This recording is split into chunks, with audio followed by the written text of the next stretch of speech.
fait pas chaud ce matin. Un peu comme aujourd'hui, quoi.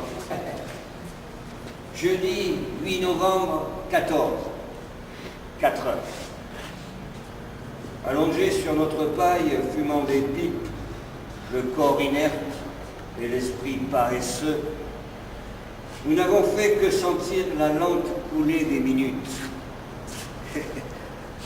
Encore un jour de tirer sans casse.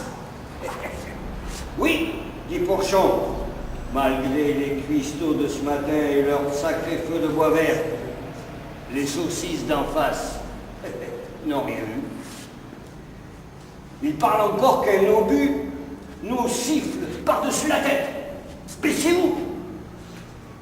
Oui, bon. Il a éclaté à 20 mètres, à peine, en arrière, hargneusement. Des pierres, des mottes de terre tombent en grêle sur le dos, pendant que les éclats ronflent et que la fusée, quelque part en l'air, bourdonne. Il y en a d'autres, s'écrie Panechon. 1, 2, 3, boum! Par double rafale de 3, les obus foncent, nous frôlent avec des sifflements de faux. S'achève en explosion brisante, quelques mètres plus loin. Rien ne bouge sur le plateau.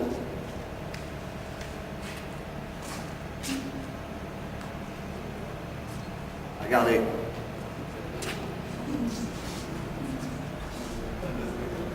Mes yeux, lorsque je me lève, ne voient rien qu'une lande dénudée en herbe roussie de genêts de minuscules sapins. N'étaient ces corps accroupis qui touchent le mien, ses dos tendus. Je pourrais me croire seul dans l'étendue de cette friche mélancolique où d'étranges fumées jaunes de place en place explosent. Mais 200 hommes sont là, sans abri, qu'un étroit fossé au fond duquel ils se sont tapis d'un geste habituel pour attendre que ça passe. Ha! 200 hommes qui sentent, qui raisonnent et qui savent tout ce que serait l'éclatement sur notre tranchée d'un seul de ces percutants que les Boches nous envoient sans cesse. Pourtant, si leurs cœurs battent vite, ils se sont assez aguerris pour chasser les images trop vives, même pour blaguer, si leurs blagues les y aident. Ils sont même bien râleux, les Boches, aujourd'hui. C'est que du 77 qui nous servent. Qui c'est le cochon qui lance des boules puantes? Eh, poteau, t'entends pas le canon? C'est qu'il y a la fête. Parfois, un obus arrive sournoisement, sans qu'on l'ait entendu siffler, et celui-là explose à quelques pas, si brutalement que l'air nous soufflette contre nos corps. Alors, une voix qui sort de dessous un sac demande « Pas de bobo là-dedans !» Et une autre voix pareillement, sous un sac, répond « Penses-tu? Il n'y a pas de danger. Leurs artis flottent. » C'est des pieds. De temps en temps, je regarde ma montre, 4h25, 4h30. Il y a une demi-heure que les Boches nous bombardent. 4h03. Deux obus, l'un derrière l'autre, à 4 ou 5 mètres de nos têtes, s'enfoncent dans la terre grasse qui semble les happer. Ils n'éclatent pas. 5 heures. Les rafales se suivent toujours, la lumière commence à décroître. Et nous éprouvons, nous tous, à mesure que les lignes se fondent dans la grisaille du crépuscule, un besoin de libre mouvement qui, à la longue, nous énerve.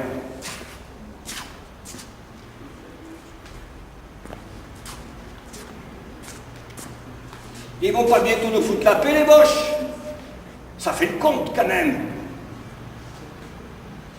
S'ils ne se sont pas calmés dans 5 minutes, tant pis, je sors quand même. Enfin, les explosions font trêve. On entend des froissements de paille, des murmures de propos à voix basse, un bâillement, une toux lointaine. Personne ne sort. On est trop las. Nuit noire. Je m'endormais enfoui dans ma paille lorsque le crépitement d'une fusillade m'a mis debout. Porchon, près de moi, écoute aussi. Et tout le long de la tranchée, des ombres, vagues, vont se dressant. C'est devant nous, dans les bois lourds de ténèbres, une rage désordonnée de coups de feu. Le son se répercute dans les vallons de la forêt. Il monte, emplit l'espace, accourt, galope sur le plateau. Si vive est l'impression d'être dans la fusillade, même qu'il me semble, éparse dans l'air, sentir l'âcre odeur de la poudre. Bois du Porchon, c'est encore le bois de l'Auclon. On s'y engueule de loin, à coups de Lebel et de Moser, mais on n'en vient pas aux mains. N'empêche, on est plus près qu'à Rupt. Déjà là-bas, les longs traits des fusées rayent le ciel, et très haut s'épanouissent les éblouissantes étoiles dans la lueur verte bien mourir jusqu'à nous. Silencieux, nos hommes regardent. Une détonation soudaine, nette, impétueuse fait passer parmi nous un frémissement. 3 autres s'enlèvent à la file avec la même vigueur, à l'aide et de petits augures rageurs, sifflants, pointus, jettent par-dessus nous leur trajectoire rigide. Des rires d'enthousiasme les saluent. Ah! Ah vieux, pour péter comme ça, il n'y a que le 75! Et c'est les nôtres! S'ils en mettent, les petits frères, ta gueule que je te dis! Qu'est-ce qu'ils vont dire les boches? Mince alors, qu'est-ce qu'on leur passe? À présent, là les gros qui toussent. Au-delà de la route, au pied de la crête, des pièces de 120 tonnes, sans discontinuer.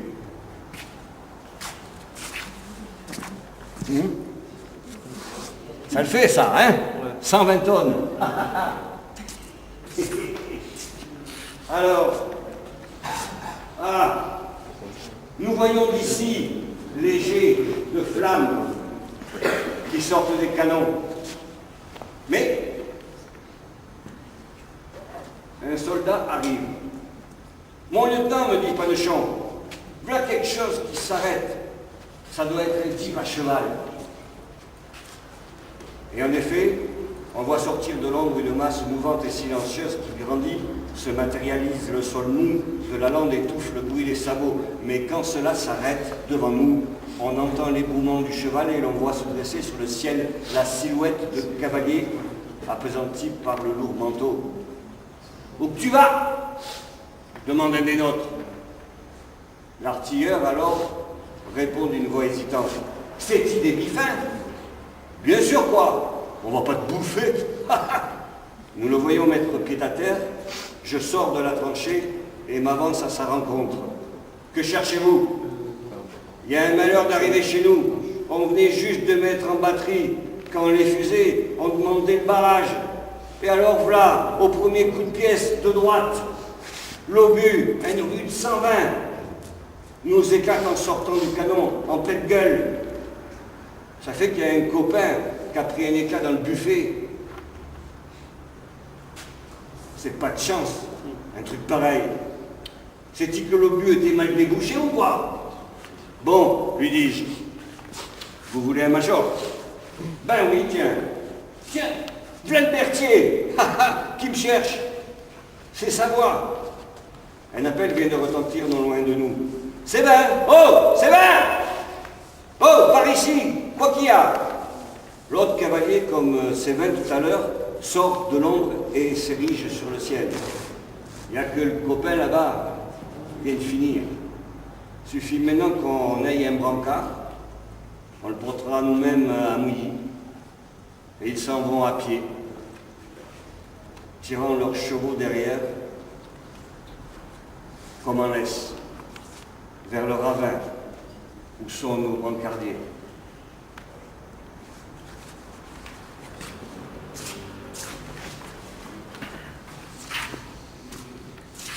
Et où je leur ai dit d'aller. Ils s'en vont, massifs et frustres, dans leurs grands manteaux de pèlerine, de leurs pas lourdement beauté. Je les entends un moment encore se parler l'un à l'autre, à mots lents qu'ils prononcent sur eux-mêmes, pensant tout haut, quelle misère.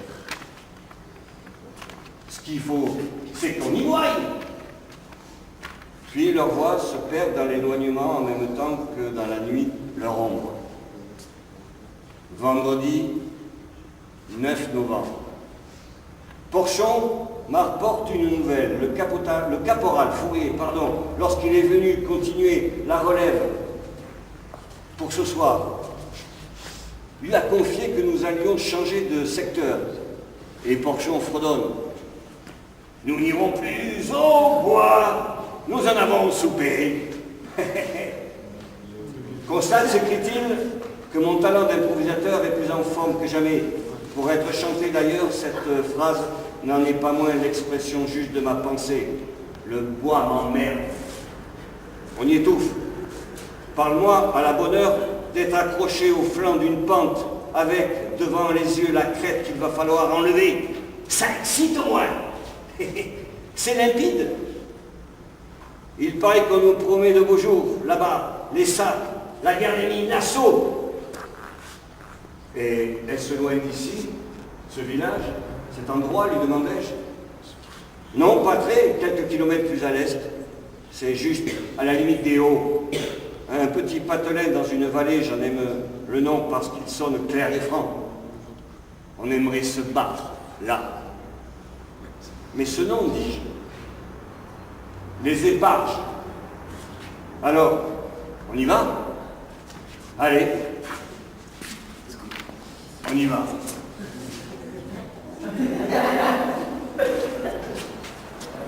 Allez, ça va mieux. Faut pas mollir.